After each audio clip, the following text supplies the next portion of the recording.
երկու բան, հա, ինչպես է դուք ոմանք ասում են 3 պատերազմ, 3 խոշոր, բայց այդպես մանրել, հա, 6 պատերազմ բերած Նիկոլ Փաշինյանին, ինչպես է հաջողում օրակարգու միջև հիմա պահել խաղաղություն բառը, ինչպես է կարողանում կերակրել դա, եւ երկրորդ հարցը ինչպես է հաջողում իրեն այդ KGB բառ ասելով այդ դրանով մեծ հաշվով ինքը փորձում է չեզոքացնել բոլոր ընդդիմադիրներին։ Ինչպես է իրեն հաջողում։ Ինչ պիտի անենք մենք դրա դեմ։ Այդ շատ տարբեր հարցերն են իրականում, որովհետև ինչպես է իրեն հաջողում, տեսեք, ուղղակի շատ կրկնելով Գեբելսը ասել է ժամանակին, որ 1000 անգամ կրկնված սուտը դառնում է ճշմարտություն, ու մենք այս տրամաբանությամբ ենք ապրում, այսինքն Իսկ եթե մենք 1000 անգամ ասենք կոնկրետ իրողությունը, որ Նիկոլը բերել է 4 պատերազմ, Նիկոլը բերել է 4 պատերազմ, հա, այդպես մենք կարողանանք։ Տեսեք, քարոզչությունը ունի իր օրենքներ, եթե օրինակ քարոզչության օրենքները դիտարկենք, ապա լոզունգային մակարդակով պետք է ամեն ինչը ծանվի, պրիմիտիվիզացվի եւ այո, ինքը գործում է շատ դուրի կերպով մարսելի լինի ցանկացածի համար։ Հիմա ընդդիմությունը շատ դեպքերում ընդդիմության, եթե խոսքերը վերլուծենք, ընդդիմության առաջնորդների կամ քարոզչական նկատի ունեք։ Չէ, բուն քաղաքական գործիչների օրինակ։ Ապա իրենց արտահայտությունները եւ տրամաբանությունը, եթե մենք վերլուծություն անենք, այդ կոնտենտ անալիզ անենք իրենց խոսքերի, ապա դա փորձագիտական է իր էությամբ։ Եվ դա խնդիր է, այսինքն Փաշինյանի խոսածածը քաղաքական է։ Տեսքով, բովանդակությամբ քաղաքական է, իսկ իր հակառակորդների փորձագիտական է, եւ այսպիսով քաղաքականապես զգալիորեն չեզոք։ Այսինքն պարզ է, որ ամբողջությամբ չեզոք չի, բայց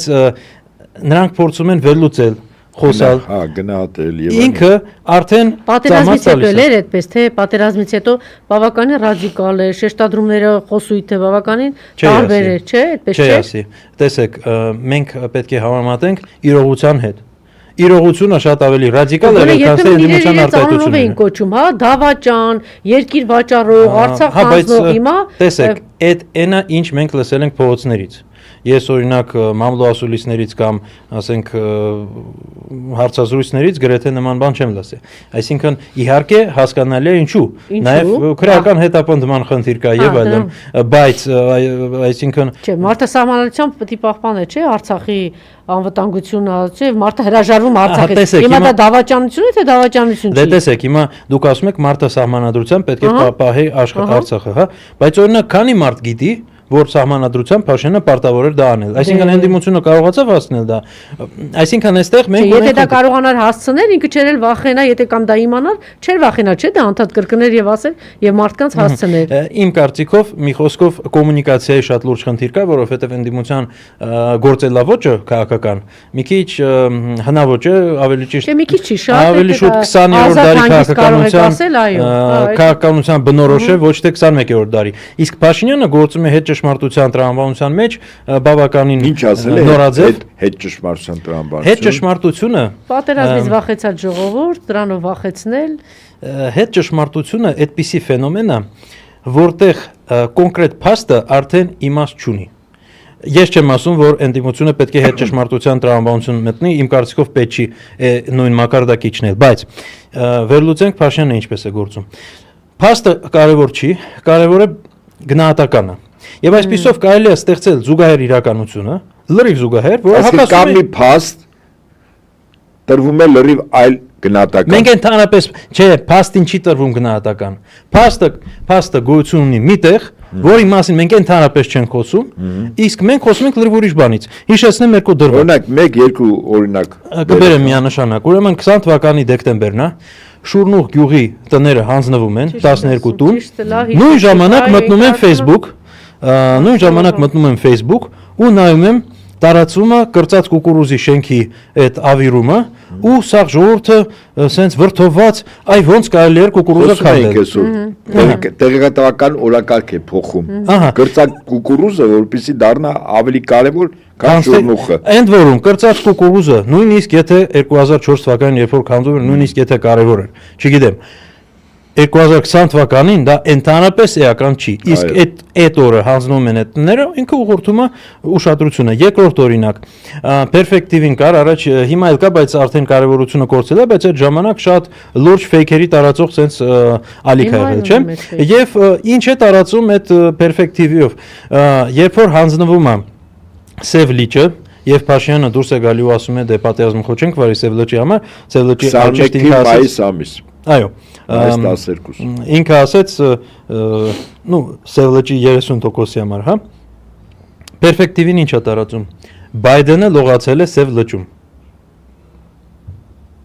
Եվ այսպիսով ժողովուրդը, ով որ ուղղակի տեղյակ չէ, մարդիկ շատ դեպքերում, մանավանդ ավագ սերունդը, առաջին անգամ մտնում են ինտերնետ։ Իրանք դեռ չգիտեն ոնց տարանջատեն կեղծ տեղեկատվություն իրական տեղեկատվությունից։ Իդեպ մի փոքր տեղեկատվական գրագիտություն արդեն ժողովրդի մեջ աճել է, հա, բայց պարզ է որ դա ժամանակ է պահանջում։ Հիմա իրանք օգտվել են այն պահից, երբ 2016-ից մինչև 2020 թիվ բնակչության մեծ մասը առաջին անգամ մտնում է համացանց, իրանք խաբել են ժողովրդին այդ ժամանակահատվածում։ Երկու անգամ նայում են, դա էլ անվերջ գալիս է ու մնում են դրա տակ։ Հա, ու Փաշինյանը ստեղծում է հետ ճշմարտության տրամաբանությամբ նարատիվներ, որոնք ընդհանրապես իրականության հետ որևէ աղերս չունեն։ Հիմա խաղաղության հետ կապված մի շատ կարևոր դրվագ։ Արդյոք ժողովուրդը ընկալում է այդ նարատիվը, որովհետև իրականում եթե մենք վերցնենք Փաշինյանից զատ, այդ նարատիվը գոյություն չունի։ Ինքը այդ լիցքը տալիս է, ամեն օր տալիս է, խոսում է իր մերձավորները եւ այլն, իր կուսակցությունը, բայց առանց իրեն այդ խոսույթը չկա։ Այսինքն այդ արհեստական նարատիվը եւ եթե մենք նայում ենք սոցհարցումներով, մարդիկ արդյոք հավատում են, որ Ադրբեջանի հետ հնարավոր է խաղաղություն թե ոչ, ապա որպես կանոն հետևյալ արդյունք ենք ստանում։ 30% համարում է, որ կամ հնարավոր է, կամ քիչ հնարավոր է, կամ հնարավոր է, ու 70% ասում է, որ անհնար է։ Եվ այսպիսով ստացվում է, որ ժողովրդի մեծ մասը չնայած այդ ամենօրյա քարոզչության չի հավատում այս ամեն ինչին, այսպիսով այս խաղաղության խոսույթը այդքան էլ չի աշխատում։ Ուղղակի պարզ է, որ դրան այլընտրանք է պետք։ Իսկ այդ այլընտրանքը այս ոտի վրա հորինել մի քիչ դժվար է ու ազնիվ պետք է ասեմ, որ ընդդիմությունը շատ չի տարապել, որպեսզի ստեղծի այդ այլընտրանքը, այսինքն մշակի այլընտրանքներ ռազմավարություն։ Խաղաղություն, երաշխավորված խաղաղություն, այսպիսի բաներ են ասում։ Տեսեք, շատ դժվար է ասել, օրինակ, եթե դու չես տիրապետում պետական լծակների, օրինակ ես էլ չգիտեմ, ու իմ կարծիքով ոչ մեկ չգիտի, թե բայց մարդ է առաջ եկել, որ ինքը կոնկրետ իր 10 տարիների ընթացքում խաղաղություն է պահել եւ ասեց արժանապատիվ խաղաղություն, ինչ որ մասա գնաց հետևից, ինչ որ մասա չգնաց այնուամենայնիվ։ Որովհետեւ արժանապատիվ խաղաղություն դա մի քիչ լղոզված է։ Ստեղ Փաշինյանը եւս մի առավելություն ունի։ Ինքը ունի կարողություն ստեղծել իրականություն, այսինքն օրինակ ինքը կարող է Տրամփի հետ կամ Ալիևի հետ ինչ որ բան ստորագրել, ընդդիմությունը չի կարող, ընդդիմությունը կարող է գնահատական տալ։ Եվ այսպիսով ընդդիմությունը ապրում է այն Փաշինյանը թելադրած ոչ միայն օրակարգի մեջ, այլ նաև իրականության մեջ։ Եվ այստեղ Փաշինյանը ունի այդ առավելությունը։ Իհարկե ընդդիմությունը ունի առավելություն քննադատելու, բայց այստեղ քննադատության հետ կապված խնդիր կա։ Օրինակ, եկեք օբյեկտիվորեն դիտարկենք, որ օրինակ ՀԱԿ-ի կողմից քննադատությունը շատ ավելի դիպուկ է լինում, քան թե օրինակ մյուս ընդդիմադիր կուսակցությունների կողմից։ Ինչու՞։ Շատ լուրջ հարց է։ ՀԱԿ-ը միշտ ՀԱԿ-ի կողմից, այո, ՀԱԿ-ը միշտ քիչ առաջ ես sense նույն բանն էի ասում եւ մեջբերում արեցի Լևոն Զուրաբյանի խոսքերից, որ դիպուկ եւ տեղին բնորոշեց այս մարդու վարքագիծն ու քաղաքականությունը գործունեությունը։ Այո, բայց ինչու՞։ Որովհետեւ ՀԱԿ-ը սովոր է, օրինակ, այդ թվում նույնիսկ փիլիսոփայական կամ քաղաքական բանավեճերի։ Իսկ ավելի խոշոր ընդդիմադիր կուսակցությունները շատ հաճախ սովոր են կիսաբյուրոկրատական գործընթացների ու ցավոք սրտի քաղաքական դաշնակցությունն էլ կայացած չի այդ առումով կամ հանրապետական կուսակցությունը։ Տեսեք, ունեն այդ տարեր իրենց մեջ, բայց այդ տարերը միակը չեն, այսինքն հանրային դաշտում իրենց գործունեությունը մի մաս է իրենց գործունեության։ Ընդհանրապես կուսակցությունները այս դյուվերժեի բաժանվում են երկու տեսակի՝ կադրային եւ զանգվածային։ Զանգվածային կուսակցությունը զանգվածային մոբիլիզացիայի վրա ու գաղափարախոսության վրա է հիմնված, կադրային կուսակցությունը հիմնված է ուղղակի, այսպես ասած, ռեսուրսի բաշխման շուրջ եւ մեծ ընդդիմադիր կուսակցությունները հիմնականում հավաքված են դրա շուրջ եւ նրանք չեն կարող իրենց բնույթը փոխել եւ սա դառնում է խնդիր, որ իրանք չեն կարողանում նորից չեն կարողանում բնույթը փոխել։ Մենք պարոն Հապետյանի հետ քննարկում ենք, պարոն Հապետյանը մոտավորապես ձեր կարծիքին էր ասում է, որ ինքը ամեն ինչով լցնում է եւ այդպես որ գնում է սայաուտում անշնորհ ձևի։ Տեղեկատվական օրակարգ ինքն է թելադրում, ընդդիմությունը ինքը արձագանքում է այս կամ այն ձևով, ճիշտ է, սխալ է, բայց կարևորը որ իր օրակարգն կսպասալու։ Ես հիշեցի, որ ինքը մոտավորապես 1 ամիս առաջ էր ինչ որ մի բան էր գրել, որ ասելիքային էր, որ ես լավ եմ ճանաչում մեր ժողովրդին։ Հիմա որ ինքը այդպես թափթփված, հակահիգենիկ այդ ամեն ինչը ցույց է տալիս, ինքը նաև դրա համար է անում, որ մտածում է, որ դե ժողովրդն էլ կարող է ժողովրդին դուր գալ իր նմանը, ինքը ճանաչում է եւ գիտի, որ դա նորմալ է, որտեվ հիմա խրվել է այդ ամեն ինչի մեջ։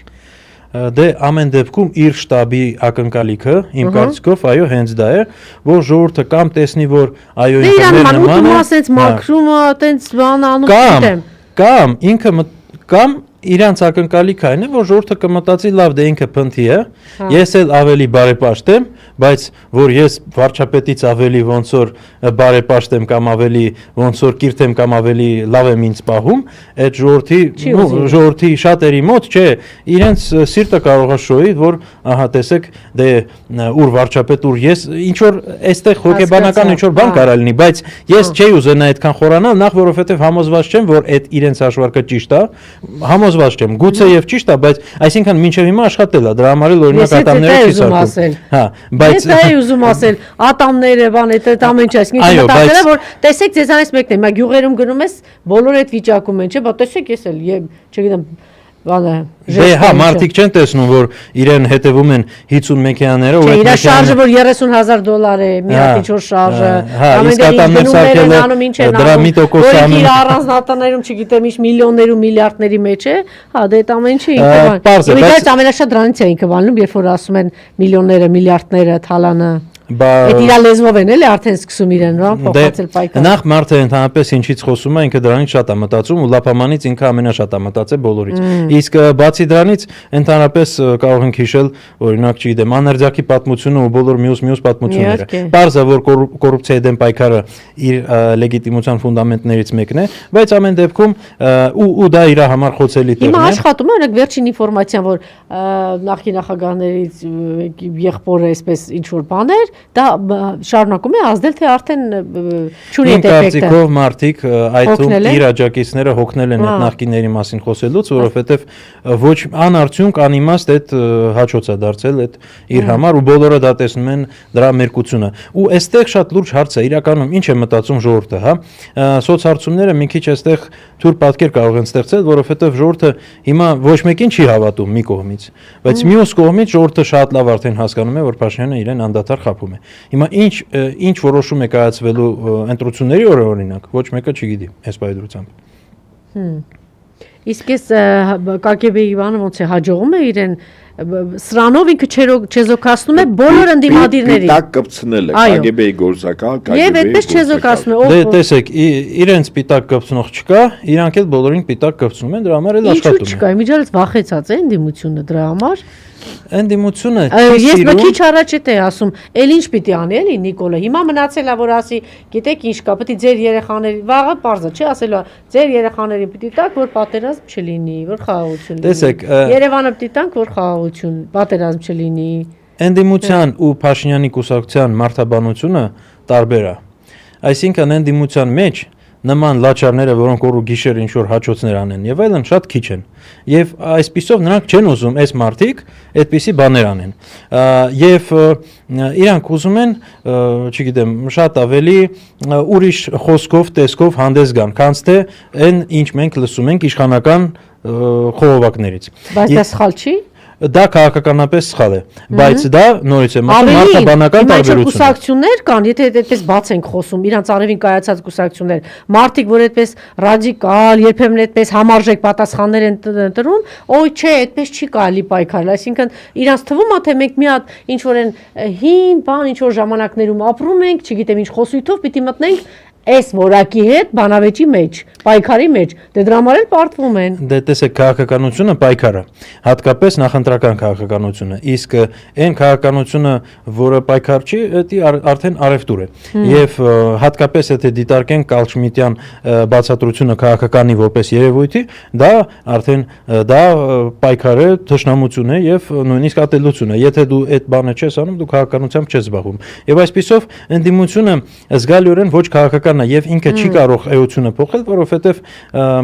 որովհետեւ ուրիշ կերպ մարդիկ եկել են քաղաքականություն ընդդիմադիրները եւ ուրիշ բանի համար իրանք նույնիսկ շատերը մենք տեսել ենք օրինակ նույն Աշոտյանը ինչքան հալածվեց, ինչքան բանտում պահեցին եւ այլն, ինչքան ինքը փորձում է օրինակ արտահայտություն անել ինչ որ բան, բայց խնդիր կա, նախ ընդդիմությանը լրացնում են, հա, օրինակ, եւ դրանով ընդդիմության մեջ շատ մեծ փոփոխություն է բերվում։ Շատերը սկսում են օրինակ վախենալ խոսալուց։ Մենք տեսել ենք օրինակ վերջին տարիների ընթացքում հատկապես COVID-ի տարին բազմաթիվ օրինակ տարիքով ընդդիմադիրները մահացել են։ Հետո մենք տեսել ենք, որ օրինակ շատերը